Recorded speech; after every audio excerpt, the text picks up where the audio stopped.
Me preguntaban por los científicos que en México han sido absueltos de las acusaciones que lanzó contra ellos el Consejo Nacional de ahora Humanidades, Ciencia y Tecnología a través de su directora, la sátrapa María Elena Álvarez Bullarroses, en colusión con la Fiscalía General de la República, que levantó un caso absolutamente delirante, acusando de asociación ilícita, de crimen organizado, de lavado de dinero, de peculado, unos delitos absolutamente fantasiosos a un grupo de científicos mexicanos que cometieron el único error de ser parte de una organización que era el Foro Consultivo de Ciencia y Tecnología, que fue creado por el CONACYT por ley, mediante una normativa legal aprobada por la Cámara de Diputados, por todos los mecanismos legales, para que fuera precisamente el consejo asesor del Consejo, una organización asesora del Consejo Nacional de Ciencia y Tecnología, para ayudarle a tomar decisiones en lo conducente a la función que tenía el Consejo Nacional de Ciencia y Tecnología, que antes de Elena Álvarez Bulla era el de promover y fomentar la ciencia en México. Actualmente es promover y fomentar una ideología lesiva según la cual hay una ciencia que es neoliberal, porque lo decidió esta señora, y hay una ciencia que no es neoliberal porque lo decidió esta señora, y por lo tanto hay que perseguir a los científicos que esta señora decidió que son neoliberales, y fomentar barbaridades como la homeopatía o el bordado terapéutico, que esta señora considera que son perfectamente válidos. La historia fue que el CONACYT le transfiere los fondos que normativa y legalmente le tienen que pasar al Foro Consultivo de Ciencia y Tecnología, y cuando llega Elena Álvarez Bulla, y el foro Consultivo además presenta las facturas de en qué se gastó el dinero que legalmente se le ha otorgado, ¿no? Llega Elena Álvarez Bulla y dice que ese dinero nunca se debió entregar, porque se le ocurrió a ella, que hubo allí peculado, que el entonces director del Consejo Nacional de Ciencia y Tecnología, estaba coludido con el foro Consultivo de Ciencia y Tecnología, que todos habían cometido una serie de delitos. Se coludió, como decíamos, con el fiscal, que es un sujeto que yo lo conocí cuando era persona, ¿no? Cuando trabajábamos precisamente en la seguridad de la Ciudad de México, en la delegación Cuauhtémoc, de la que yo fui presidente del Comité de Seguridad del barrio, no, de la delegación, durante el mandato de Cuauhtémoc Cárdenas, un apoyo que se me pidió que hiciera y que sí hice, como siempre, sin cobrar un céntimo. ¿Okay? Bueno, entonces yo lo conocía pues al actual fiscal y nunca pensé que fuera en lo que se ha convertido. Entonces, pues han sido 3 años de litigios, han sido 3 años en los que se pidió esta señora, este personaje de una moral absolutamente en bancarrota, llegó a pedir que a los científicos que estaban haciendo la consultoría para mejorar la promoción y el fomento de la ciencia en México, se les encarcelara en prisiones de alta seguridad junto con asesinos, violadores, narcotraficantes y sicarios, porque esta señora decía que ese era el lugar al que les correspondía a físicos, matemáticos, astrónomos. Esto es solo una parte de la enorme persecución contra los científicos que no son de sus creencias, no solo ideológicas, sus creencias absolutamente místico-esotéricas, como su odio a la biotecnología. Es parte de una persecución que emprendió contra gente. Yo sé, a la doctora Xoconostle, por ejemplo, una brillante científica mexicana, la acusaron de, no me acuerdo si de un mal manejo de recursos o algo parecido, le hicieron renunciar del instituto que dirigía, siendo la primera mujer que dirigía un instituto científico de relevancia en el sureste mexicano.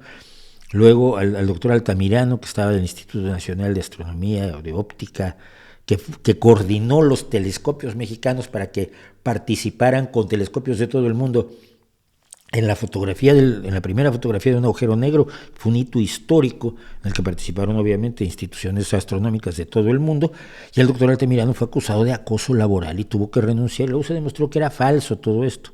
Intentó perseguir al doctor Antonio Lascano, probablemente el biólogo más destacado de México, además de una magnífica persona, un hombre respetado en todo el mundo. Ahí sí pegó con hueso, porque el doctor Lascano con él no se juega. siempre muy suave, siempre muy tranquilo, siempre muy prudente y mesurado, lo cual me provoca una admiración creciente siempre por el doctor Lascano desde que lo conozco.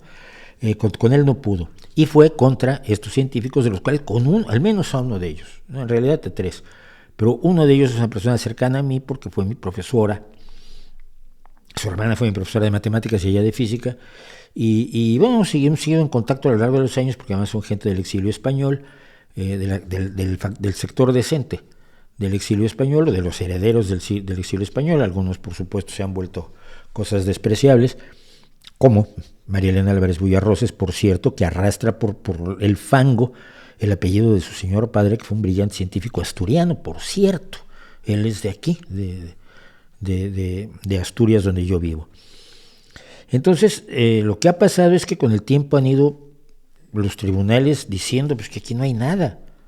Es que no se les debe entregar el dinero. Ya, pero es que la normativa decía que había que entregárseles. Ya, pero lo usaron para el lavado. No, pues las facturas compraron lápices y compraron ordenadores y sillas, lo que se necesita para funcionar.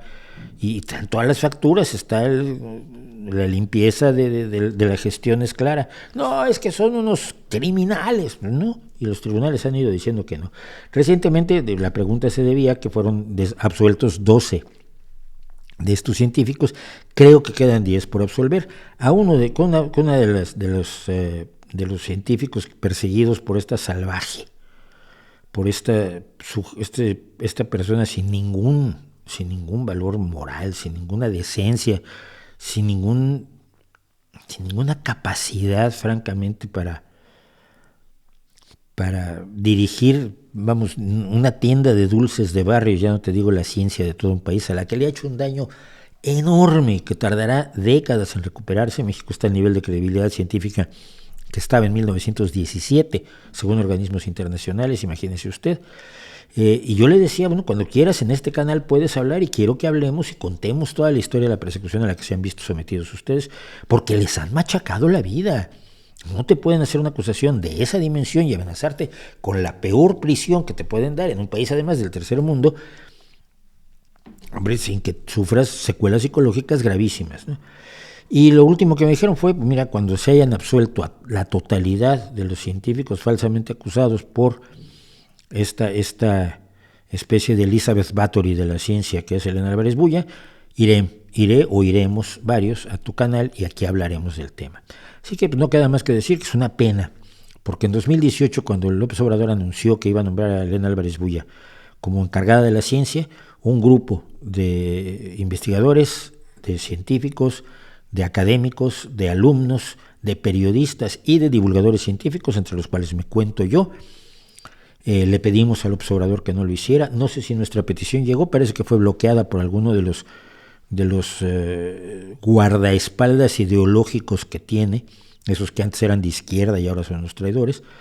El hecho es que no fue posible impedir algo que ya sabíamos que iba a pasar, porque sabíamos cómo se las gastaba desde hace muchísimo tiempo Elena Álvarez Bulla. Así que pues qué bueno que han sido absueltos estos científicos, y lo que queda es esperar que sean absueltos los que quedan, si es que aún quedan. No lo tengo muy claro, tengo la impresión de que sí quedan 10. Pues además fueron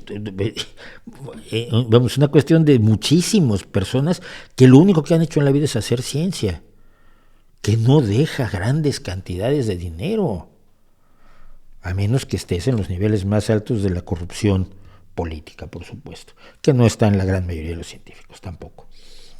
Entonces, pues espero que absuelvan a todos los demás, espero que podamos hablar con científicos mexicanos aquí largamente sobre los atropellos de Álvarez Bulla y esperar a que lo que pase después de que finalmente termine la cuarta transformación de López Obrador lleve a que esta mujer, Elena Álvarez Bulla, por lo menos vaya ante los tribunales a resarcir el daño moral, personal, emocional, de reputación que han sufrido las víctimas de su persecución política, una persecución política de una suciedad que en un país tan sucio como es México destaca.